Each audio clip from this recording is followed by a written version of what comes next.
Hi everyone, my name is Anil Sadaram and I'm here today with Jerome and we're going to talk about blockchain. So Jerome, first question, what is blockchain? Blockchain is a combination of technologies that enable us to take ownership of our data, share our data, and ensure that whatever happens to our data is what needs to happen to it. Okay, so is it a hype or is it here to stay? Blockchain is both, actually. At this moment, blockchain is a hype due to the popularity of Bitcoin, where it all started. Blockchain was invented in order to enable Bitcoin to be a success, in order to get rid of the middleman, of the institutions that brought much pain to the community in terms of the risks with money, etc., etc. All right, you mentioned the Bitcoin because it was the most popular cryptocurrency, right? But what you already explained is that there is a difference between the blockchain and the Bitcoin. So let's go back to the blockchain. How do you see that? How do you see that evolving? That's difficult to say because, as with the introduction of the internet, which is now the hugest thing, right? At first, the only thing we did with the internet was sending emails, right? Correct. And it was great. We could look up the website of a company. That was great. Yeah. But now, social media, chatting, VoIP, it's all things that come out of the basic properties that the technology brings. Yeah. And this is where we are with blockchain. It's new, we're looking at it, we see some of the benefits, but on the long run is where we're going to see all the applications rise up. Yeah, so it's not just a money thing, just to clarify that, right? It's not, of course, the Bitcoin attracted all the attention, but it's not, blockchain has nothing necessarily to do with the Bitcoin only. No. Bitcoin is implementation of blockchain technology. Okay, that brings me to the following question. When you talk about risk, how safe is blockchain? It's pretty safe. It's very hard to hack, let's say, blockchain because it employs the techniques of encryption that make it a very lucrative effort to break the code in order to get the information from the blockchain. Also, blockchains are linked together so that it becomes, even if you are successful at breaking the code, you are not able to change it because the chain of blocks are interlinked, so you will know. Okay, so can you give me some examples of how blockchain is being used right now? Blockchain is being used as for Bitcoin, so any cryptocurrency nowadays is employing blockchain as the means to do the transactions. But there's also lots of work being done with blockchain as a truth system to enable people to view the actual data and save and share it with each other. Okay, and so can you give some use cases, concrete use cases? A concrete use case would be, for example, voting, right? If you would have all the voting registries be part of a distributed system, Okay. and all the ballots would be added to the blockchain, every voting office would have their own copy, right? But all the other all the other ballots would then come into the same blockchain and share between all of the offices. So in that case, you would definitely know in real time how the election is going. I like this. So this is a concrete example of how every country could potentially use the blockchain. Yes, exactly. Another use case? Identity. Identity is a big thing because there are many people that give their identity out at different points, at banks, at telcos, at car dealerships, and you always need to carry your information around because you have to prove that this is who you are. Is this where you live? You know, you have to bring your bank statement in order for them to see. Yes. But what if there were institutions that could guarantee that this is your actual address. Then you don't need to bring the paper. You just authorize, let's say, the car dealership to get your address as it's stated with your telco. Okay, so this brings me actually to the another question. So who's the owner of all this information, of all this data? The idea behind the blockchain is that whoever enters the data into the system is the owner of the data, right? So it starts, for example, for the identity management thing, it starts with the citizen loading up its information into the blockchain.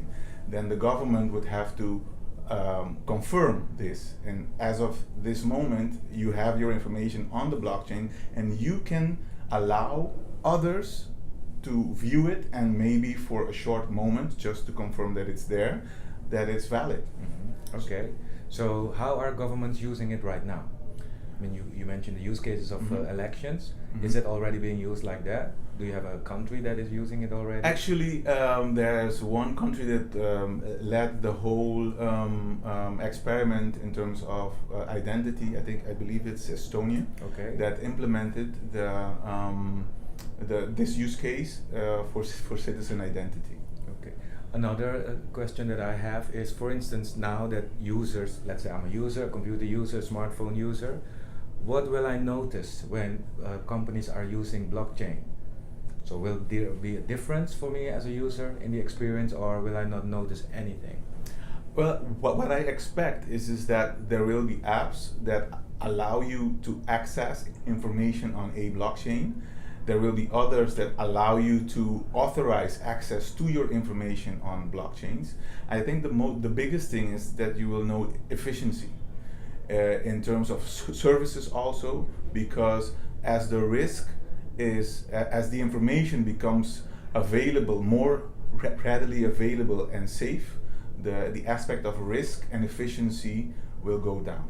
Okay. Are there different flavors of blockchain, or is there one flavor? Like with, well, the reason why I'm asking, because you have all these smartphones with different operating systems like iOS, Android, Windows, etc. Can you comment on that? Yes. Like all of those things, the operating system is a concept, and then you have several companies or vendors that will implement that concept into a system. The same with blockchain. You have the blockchain implementation that's being used, for example, for Bitcoin, which implements specific rules to enable us to do the transactions. But then you need other kinds of blockchain with different sets of rules to manage the identity. And there's the concept of smart contracts that enable us to implement this business logic and embed it into the system. Sorry, smart contracts. What's the difference between a normal contract and a smart contract? Okay, so a normal contract is written down and is verified by a notary, for example, that it's right, and everyone, the participants, need to sign a handwriting that they agree with the contract. If you translate that into a digital blockchain world, that would mean that the contract can be designed by anyone, and the participants would digitally approve that contract and sign the transaction as it needs to occur. For example, when buying a house, you can have standard contracts for the transactions, because probably 80% of buying houses is the same. You don't need to do it again and again and again. So it's repetitive. Yes, I mean, as long as you have specific things that are the same, you don't need to go to a notary, because we already agreed. Maybe the notary agrees one time that this is a good contract, and after that, away you go. I got you. So coming back to our region, the Caribbean region, how do you see blockchain evolving? How do you see use cases here happening? Well, in general, we are at the beginning of everything right now. After the hype of Bitcoin, blockchain becomes popular.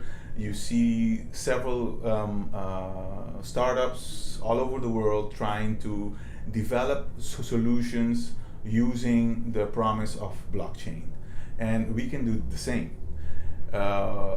typically you will have that developers create new technology for their context, right? It works there, and we try and import that to our region.